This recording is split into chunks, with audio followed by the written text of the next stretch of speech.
حکم کیجیے یا رسول اللہ، جنہوں نے آپ پر پتھر برسائے اور آپ کو تھپڑ اور آپ کو اپنی بستی سے نکالا، حکم کیجیے دو پہاڑوں کے درمیان ان کو ایسے رگڑ کے رکھ دوں کہ جیسے چکی آٹا پیس دیتی ہے، ان کا نام و نشان بھی باقی نہ رہے۔ کیا فرمایا اس وقت آپ صلی اللہ علیہ وسلم نے؟ اللہم اہد قومی فانہم لا یعلمون، اے اللہ میری یہ قوم مجھے جانتی نہیں، تو انہیں معاف کر دے۔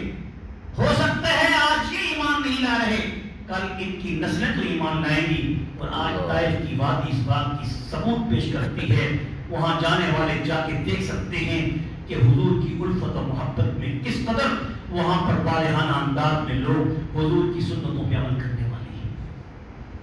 حضور کی دعائیں تو ضرور ہیں، آپ نے فرمایا تو ضرور کہ اس طرح کرنے سے آپ کے لیے حکم یہی ہے کہ آپ تو یوں ہی کریں گے، آپ کیوں نہیں کریں گے؟ اگر عتبہ آپ کو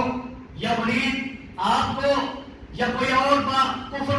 و کافروں کا بادشاہ یا سردار آپ کو اگر وہ تھوڑی سی حمزہ سرائی کی، تو اللہ تعالیٰ نے رسول اللہ صلی اللہ علیہ وسلم کو قرآن کی سورۃ قلم میں وہ آیات 10 کی 10 پیش کر کے بتا دی کہ بتا دو اس کو کہ جس نے ایک دفعہ انگلی اٹھائی ہے، اس کو بتا دو ایک گالی کے بدلے میں رب تجھے 10 گالیوں سے 10 قسم کی تیری ذات کی مذمت کر کے یہ کہتا ہے وَتُلِّمْ بَعْدَ ذَلِكَ زَنِيمٌ أَنْ كَانَ ذَا مَالٍ وَبَنِينَ، وَتُلِّمْ بَعْدَ ذَلِكَ زَنِيمٌ أَنْ كَانَ ذَا مَالٍ وَبَنِينَ۔ اس سے پہلے بھی کچھ آیات آتی ہیں کہ جس میں اللہ تعالیٰ نے رسول اللہ صلی اللہ علیہ وسلم کو یہ کہا کہ یہ ضرب الزنا ہے، یہ لعنت درگاہ ہے، یہ عزت میں کمزور ترین ہے، اس کی کوئی حیثیت نہیں جو تیرے اوپر اپنی زبان کو حمزہ سرائی کی صورت میں پیش کر رہا ہے۔ آپ کو معاف کرنے والے تھے۔ آج ہمیں ٹالرنس کا تانا دیا جاتا ہے، ہمیں یہی کہا جاتا ہے کہ حضور نے برداشت کیا تم برداشت کرو، حضور علیہ السلام نے اپنے دشمنوں کو معاف کیا تم معاف کرو۔ ہم یہ آپ کو بتا دینا چاہتے ہیں میرے نبی کریم محمد مصطفیٰ صلی اللہ علیہ وسلم نے تو اپنے جانی دشمنوں کو بھی معاف کیا، اپنے جانی دشمنوں کو بھی معاف کیا، اور آپ کے چچا کے کلیجے کو چبانے والے ہندہ کو بھی برداشت کیا۔ آپ نے حمزہ کے اپنے چچا کے ٹکڑے 13 اور 12 کرنے والے اس وحشی بن حق کو بھی معاف کیا، مگر جب اللہ کے نبی محمد مصطفیٰ صلی اللہ علیہ وسلم کی ذات اقدس پر جب کسی نے توہین انگیز الفاظ کہے تو اللہ نے کہا اب تیری معافی، تیرا پیار، تیرا حسن سلوک، تیری رؤوف الرحیم ہونے کی حیثیت، تیری شفقت امت، تیری شفیق امت اور تیرے دل کے اندر امت کا غم اپنی جگہ پر۔ جو آپ کی شان میں گستاخی کرے گا، دنیا میں اللہ کی گستاخی کرنے والے کو فوراً سزا نہیں، مگر محبوب کریم محمد رسول اللہ صلی اللہ علیہ وسلم کی شان اقدس میں اتنا بھی گستاخی کیوں کرے؟ تو یہ حدیث ابی ہریرہ رضی اللہ عنہ سے ہے، ان ابی ہریرہ رضی اللہ عنہ قال رسول اللہ صلی اللہ علیہ وسلم من کان سب الانبیاء، جو شخص نبیوں کو گالی دے فقط قتل ومن سب صحابی، اور جو میرے صحابہ کو گالی دے فقط جلد، اس کو کوڑے مارے جائیں۔ یہ میرے محبوب محمد مصطفیٰ کی حدیث، یہ اگرچہ ضعیف درجے کی تھی، مگر جلال الدین سیوطی رحمۃ اللہ علیہ نے من سب نبی فقط قتل، من سب نبی جو شخص نبی کو گالی دے اس کو قتل کر دو، اس کو قتل کر دو۔ یہ اجماع امت سے ثابت ہے، یہ تواتر سے ثابت ہے، اور اجماع امت کا حکم قرآن اور سنت کے بعد تیسرے درجے پر ہے، اور حضور اکرم صلی اللہ علیہ وسلم کی حدیث ہے میری امت جس پر اجماع کر لے اس کا انکار کرنے والا کافر ہو جاتا ہے۔ حدیث اگرچہ ضعیف ضرور ہے مگر حد درجے کی ضعیف نہیں کہ من سب نبی فاقتلوہ، کہہ دو من سب نبی فاقتلوہ، دل سے کہو، آج تو گواہی دینے کے لیے بھی تیار نہیں ہو، من سب نبی فاقتلوہ، من سب نبی فاقتلوہ، دل سے کہو، زور سے کہو، دل نہیں کہتا۔ کیا ہے محبت محبت محبت محبت، کیا ہے عشق عشق؟ کیا آج گالی دینے والے گالی دے رہی ہیں، تمہاری زبانوں سے احتجاج نہیں ہوگا؟ تم نے دھرنے سے سجانے ہی، تم نے بڑے بڑے چوکوں کو جلوس سجانے ہی، اب کہاں گئے وہ مولوی، کہاں مر گئے وہ؟ جن کو چاہیے تھا کہ وہ اسی دن سے بیٹھ جاتے، اس وقت تک نہ ہلتے جب تک کہ انڈیا کے سفیر یہاں سے خارج نہ ہو جاتے۔ شرم نہیں آتی؟ دودھ پڑو تم، ہم نہیں چاہتے تمہاری ایسی سیاست کو، نہیں چاہتے تمہاری ایسی جمہوریت کو، لعنت پھینکتے ہیں تمہاری جمہوریت پر، لعنت پھینکتے ہیں تمہاری سیاست پر، جو سیاست تمہاری حکومت کی خاطر ہے۔ میرے نبی محمد مصطفیٰ کو گالیاں بکی جا رہی ہیں، بکواسی کی جا رہی ہیں۔ ام المؤمنین عائشہ صدیقہ رضی اللہ عنہا کے متعلق وہ بدبخت عورت جو انڈیا کے اندر ہے، اس سے ایسے الفاظ، ایسی خرافات بکی ہیں کہ جو یہاں منبر پر بیان کرنے کے قابل نہیں۔ تمہارے دلوں کے اندر ایک جوش، تمہارے دلوں کے اندر خون تک حرکت میں نہیں آتا کہ میرے محبوب محمد مصطفیٰ صلی اللہ علیہ وسلم پر اس قدر حد ساری ہو رہی ہے، اور تمہاری زبانوں سے نعرے کا جواب نہیں نکلتا۔ کہو من سب نبی شن من سب نبی شن من سب نبی شن۔ ہم لعنت پھینکتے ہیں ایسی سیاست پر، ہم لعنت پھینکتے ہیں ایسی حکومتوں پر کہ جن کو اپنی کرسی کی خاطر، اقتدار کی خاطر عوام کو نکالنا آتا ہے، اور محبوب کریم محمد مصطفیٰ کی خاطر انہیں صرف احتجاج آتا ہے، صرف مذمت آتی ہے۔ لڑنا جھگڑنا ان کا دل کے اندر وہ شوق، وہ جذبہ جہاد مر مٹ چکا ہے۔ مت سمجھیے یہ لوگ، جب علماء، جب قائدین، جب پیشوا جب دین کی خدمت کو چھوڑ دیں گے تو پھر اللہ تعالیٰ دکھاتے ہیں ان اللہ لا یشرک بہذا الدین برجل الفاسق۔ پھر اللہ تبارک و تعالیٰ پھر جب دیکھتے ہیں کہ تم اپنی ڈیوٹی چھوڑ رہے ہو، پھر اللہ ان لوگوں سے جن کو تم اپنی زبان سے فاسق فاجر کہتے ہو، جن کو تم اپنی زبان سے تم ان کو معاشرے میں بد کردار کہتے ہو، پھر وہی حضور کی ختم نبوت کے بچوں کو اٹھا کر اقوام متحدہ میں بھی جا کر بات کر سکتے ہیں،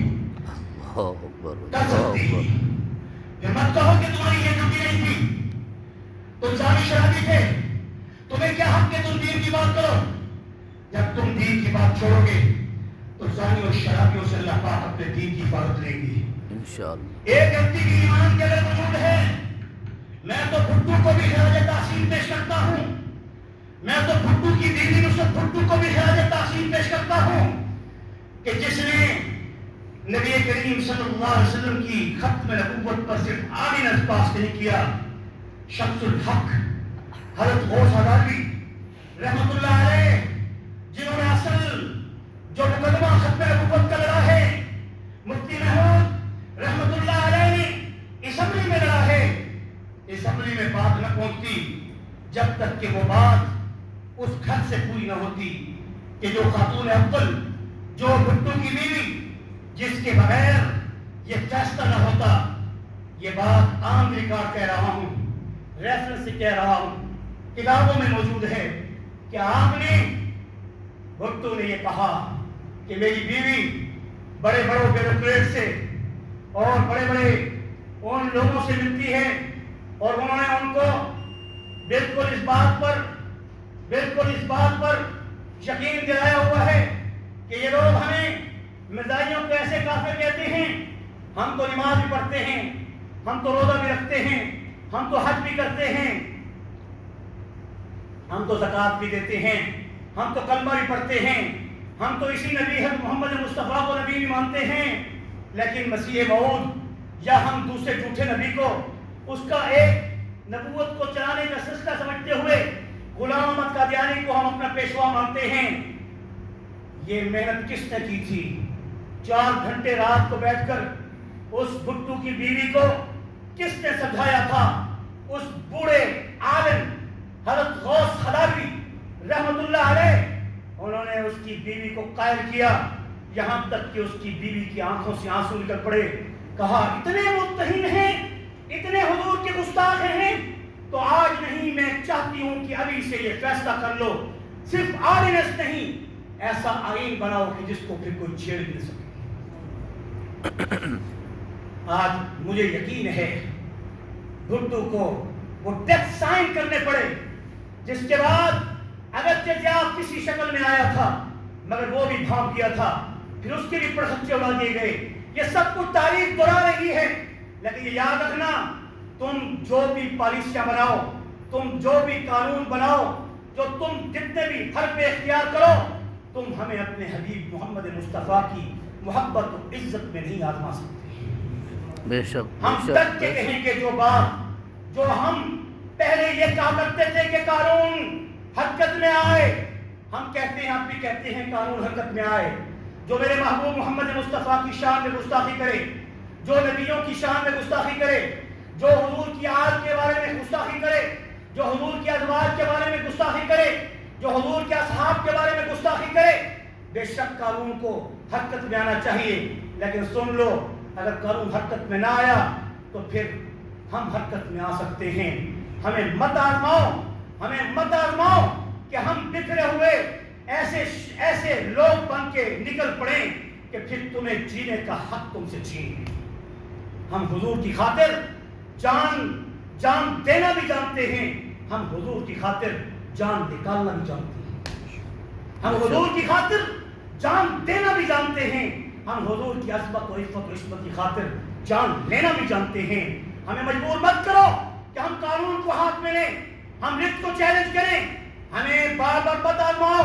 اقوام متحدہ میں جو بل پاس کیا گیا اس پر عمل کیا جائے اور پوری دنیا کے اندر یہ بتایا جائے کہ اگر وہ فاسق فاجر صحیح، یہودیوں کا ایجنٹ صحیح، جو بات وہ کہہ کے گیا ہے ہم سب اس کی تائید کرتے ہیں، کیونکہ ہماری بات یہاں نہیں جائے گی، ہماری بات تمہاری مسجدوں سے، مدرسوں سے نہیں جائے گی، خانقاہوں سے نہیں جائے گی، ملک سے نہیں جائے گی۔ عالمی عدالتوں میں جب تک کوئی شور نہیں مچائے گا اس وقت تک تمہاری بات نہیں سنی جائے گی۔ جس نے شور مچایا تھا اس کو مان لو، اس کی اس بات کو کہ ہم تمہارے ساتھ ہیں۔ ناراض نہ ہونا، جو اسلام ہے اسلام ہے، جو دین ہے دین ہے۔ دین اور اسلام کسی کی جاگیر نہیں، جو دین کا کام کرے گا، اگر ایک بدو بھی ہوگا، ایک چمار بھی ہوگا، اگر وہ اللہ کے رسول کی خاطر اپنی جان دے گا، اپنی عزت دے گا، اپنا مال دے گا، ہم بھی اس کے لیے حاضر ہیں۔